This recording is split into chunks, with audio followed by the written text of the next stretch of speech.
జనసేన అధినేత పవన్ కళ్యాణ్ ఐడియాలజీ తన ఆలోచనలకు దగ్గరగా ఉందని క్రికెటర్ అంబటి రాయుడు పేర్కొన్నారు. మంగళగిరిలోని జనసేన పార్టీ ప్రధాన కార్యాలయంలో జనసేన పార్టీ అధినేత పవన్ కళ్యాణ్తో భేటీ అనంతరం మాజీ క్రికెటర్ అంబటి రాయుడు తాజాగా ట్వీట్ చేశారు. వైసీపీతో ప్రయాణంలో నా కలలు నెరవేరవని అర్థమైంది.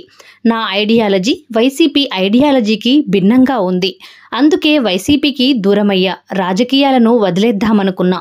కానీ సన్నిహితుల సూచనతో పవన్ అన్నను కలిశా. ప్రస్తుతం క్రికెట్ టోర్నీ కోసం దుబాయ్ వెళ్తున్నా అని తెలిపారు. కాగా 10 రోజుల్లో వైసీపీలో చేరటం, ఆ పార్టీ సభ్యత్వానికి రాజీనామా చేయటం, తిరిగి జనసేన పార్టీ వైపు అంబటి రాయుడు అడుగులు వేయడం ప్రాధాన్యత సంతరించుకుంది.